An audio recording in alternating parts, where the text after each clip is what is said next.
What is up, everyone? Welcome to Canvaplay.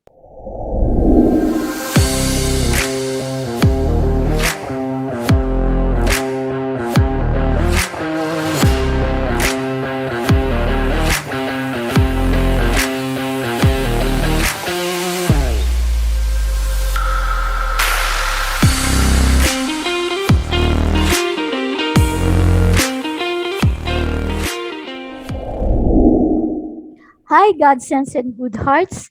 Welcome back to our channel, Canva Play. If you are new here, I am Godson BA Pinky, and I'm back with another video tutorial. On this channel, we will share Canva design tutorials, tips, tricks, and hacks that will elevate your Canva skills for free. If you're excited about this video, make sure you like this video, hit the subscribe button, and the bell to be notified every time you post a new video. And with that said, let's jump right in. Today, I'm going to show you how to create a design using the photo paper rip frame in Canva. Let's get into it and start creating the design. But before that, let me show you the sample that we will create.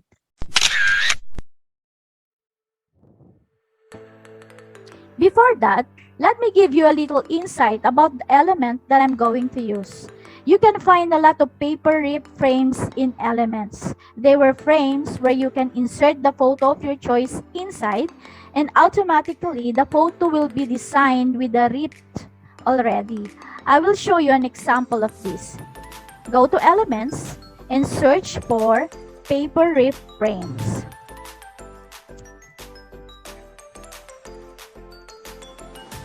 Go to Graphics, and there's plenty of it with any design of rip paper you want. Choose a frame you want, like this one, for example, and then get a photo from Photos or Uploads and drag it inside the frames.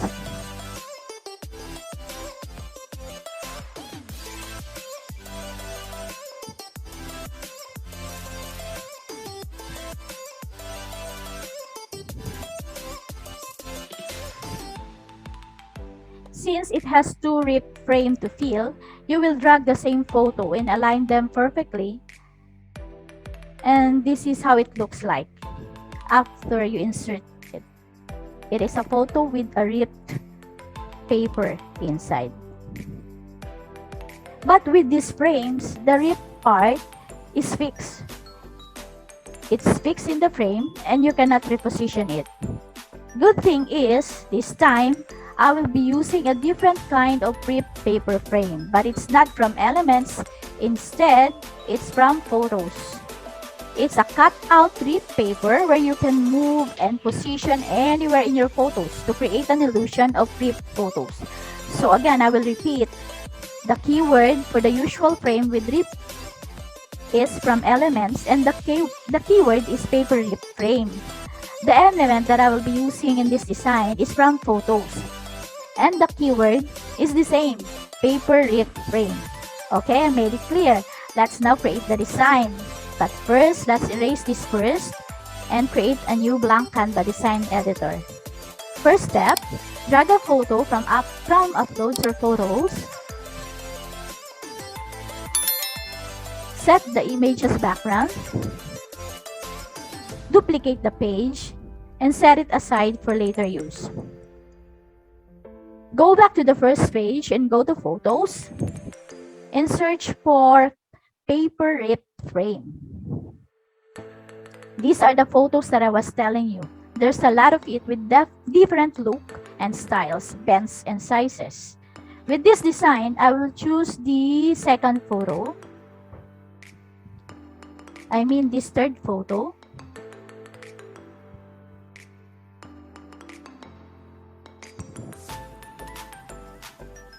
And then I will position it over the photo like this one.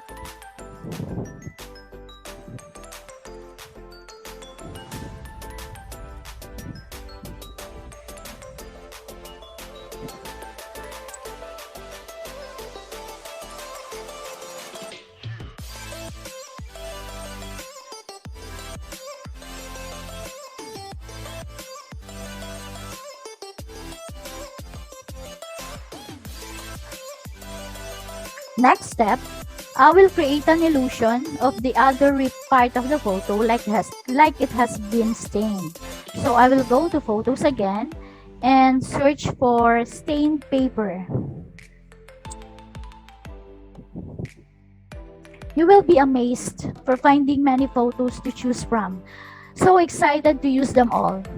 This time, I will look for a very soft stained paper. This one. I will change its transparency to 50 and I will resize it to become an overlay above the photo. And I will send it to back.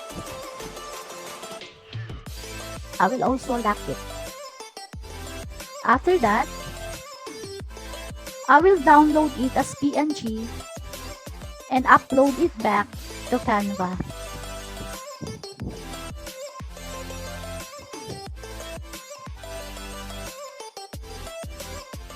Create another page.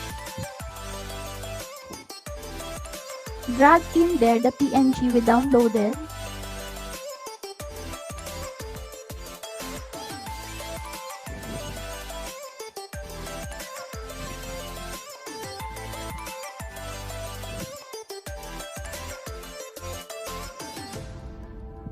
Using this image, go to Edit Image and remove the background. If you are using the Pro version, you can automatically remove the background under Effects or Edit Image. If you are a free user, you can use the free alternative background removers like remove.bg or Sticker Mule. I will put in the description box below the link to these alternatives.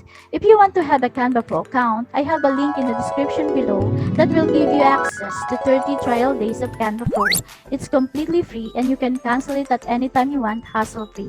Now let's proceed. Don't click yet the apply. This is the look of the image after the background removed.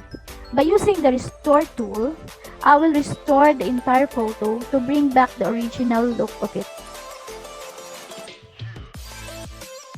After that, I will use now the erase tool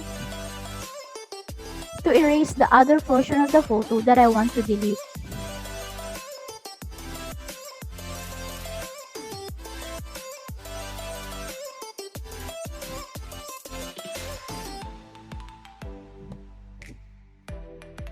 Like this. I think it's done. I will click done and click apply.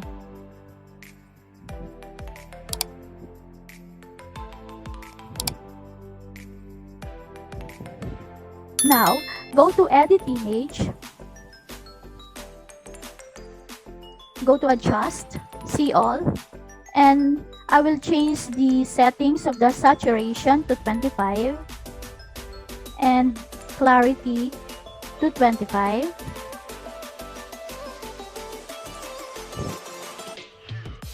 Like this.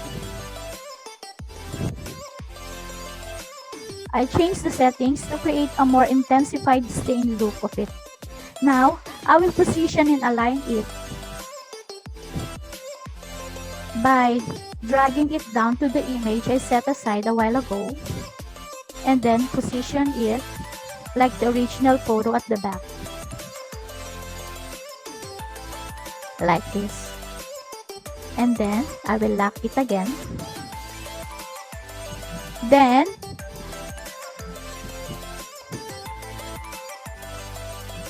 I will get the paper rip frame I used a while ago. I think I used it on the upper pages. This one. I will click Ctrl C or copy. And then I will paste it to the original photo. And then I will align it perfectly with the image at the back.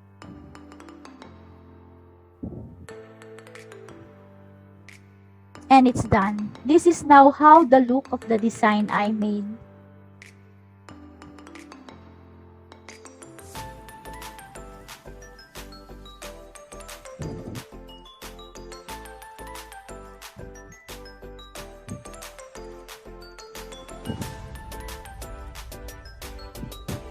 That's it.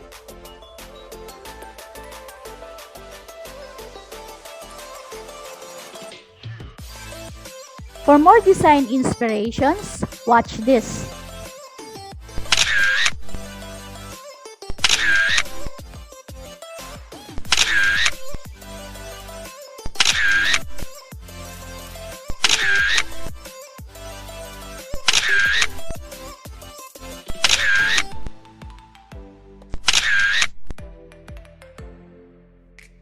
If you like this video, don't forget to give us a thumbs up, and to be updated with our upcoming videos, click subscribe. Drop your comments below for the tutorial you want to learn next time. Before I end this video, I hope I inspire your creativity.